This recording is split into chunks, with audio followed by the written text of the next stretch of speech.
Before I proceed, I must warn viewers that this review contains major spoilers. If you haven't seen Shin Ultraman yet, leave now. Otherwise, carry on.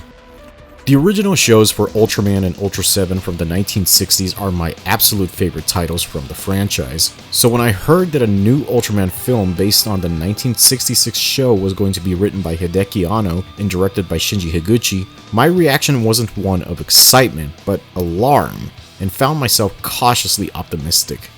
Don't get me wrong, when it comes to Hideki Anno, I love Gunbuster, Neon Genesis Evangelion, and I even liked his much overlooked film Shikijitsu, but I did not like Shin Godzilla or the last two films in the rebuild of Evangelion series, and I feared that the same flaws I had with Shin Godzilla would be repeated.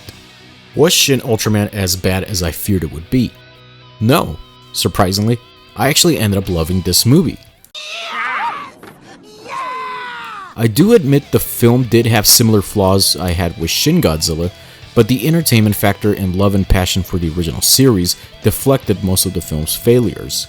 Hideki Anno does not direct this time around, but instead writes the screenplay and takes a peculiar approach. He flips the typical feature film script into a more episodic-driven narrative that seems more befitting a TV miniseries. Every 20 minutes or so, there's a new threat, but Anno does a decent job of segueing to the next plot thread without losing the film's momentum.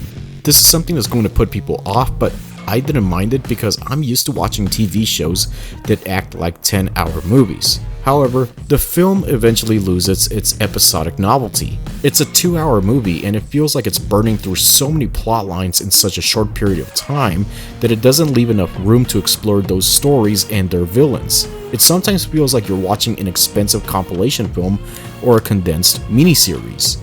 Regardless, it's obvious that Anno and director Shinji Higuchi adapted their favorite episodes, but the love and passion for those episodes really shines as bright as Ultraman's transformation.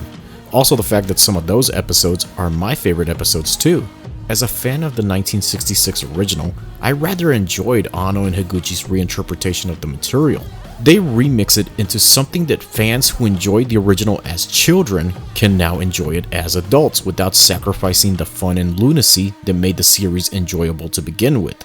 The script is sometimes reliant on Easter eggs, but Anno uses them at the right moments without letting them interfere with the plot, and lets the Easter eggs flow naturally with the script, like bridging the gap between Ultra Q and Ultraman. The characters fare better than the ones from Shin Godzilla. They have more quirk, humor, and energy, but they're still inferior to the characters of the 1966 series. And just like Shin Godzilla, Anno rehashes some traits and characteristics from the characters of Evangelion. Takumi Saito is too bland and stoic to justify his position as the film's leading actor. The character only gets interesting after the plot twist revealing he's not Shinji but actually Ultraman, donning a physical copy of Shinji. However, the discussion he has with Zafy does elevate the character to a degree since it reveals where this Ultraman's priorities lie. But still, it feels like Anno had no idea how to write this character, and resorts to simply modeling him after Rei from Evangelion.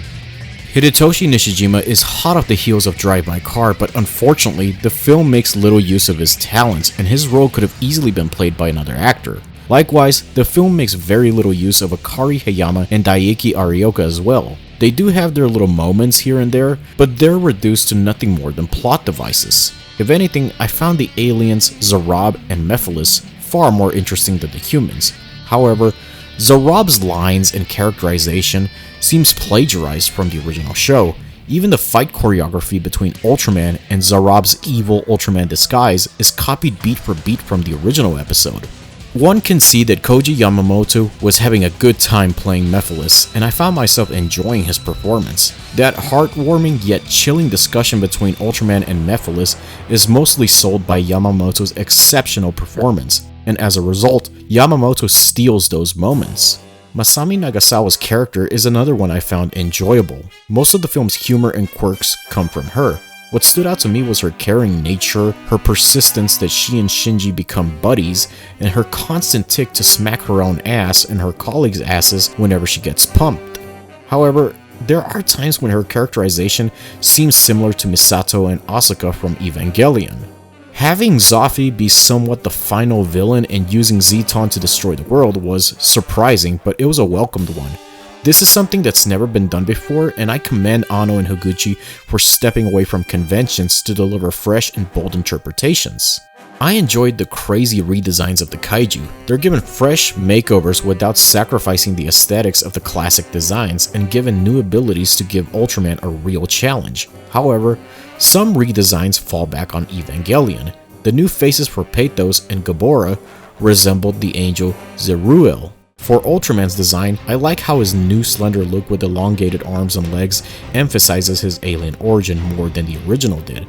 While I do miss the warning light, I did enjoy the new idea of having Ultraman turn green to signify his energy depletion. But I found it odd and disappointing that he didn't have his signature grunts and shouts. Long have they been an iconic trait of the character in every incarnation that came after. Removing them is as big of a sin as removing Bruce Lee's iconic screams and shouts. Without them, there's no sense of urgency or character.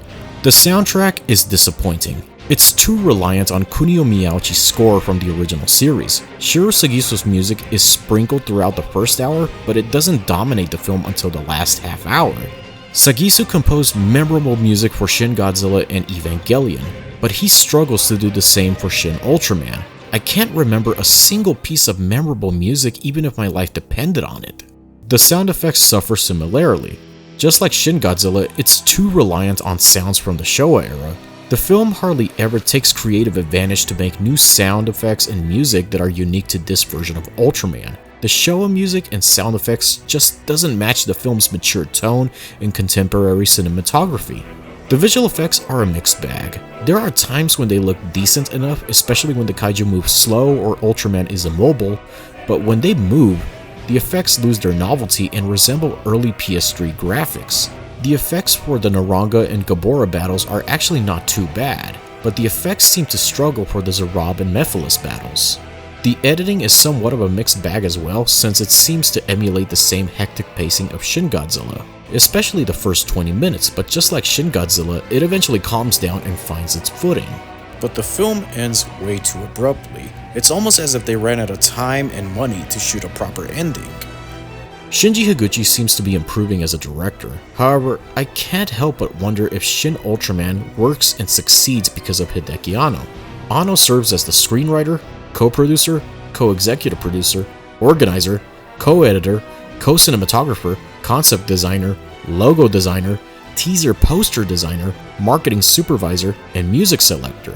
So Anno's hands and influence were all over this movie, which makes me wonder how much creative control did Higuchi have as a director and during post-production. Regardless, whoever really directed this film did an excellent job at recapturing the spectacle and joyous sense of sci-fi wonder that made the original series great, even if it falls short in some areas. Overall, Shin Ultraman was an enjoyable experience. I can't say whether it lives up to the hype or not because there are some new elements that may upset some fans, but I always wanted the series to go in a wild but mature direction to reinvigorate the franchise, similar to what Toei did with Kamen Rider Amazons, or even take the franchise back to the tone and approach of Ultraman Nexus. Shin Ultraman comes very close to that reinvigoration, and as a fan of the 1966 series, I was satisfied with Hideki Anno and Shinji Higuchi's remake of my favorite Ultraman show. I award Shin Ultraman 3 stars out of 4.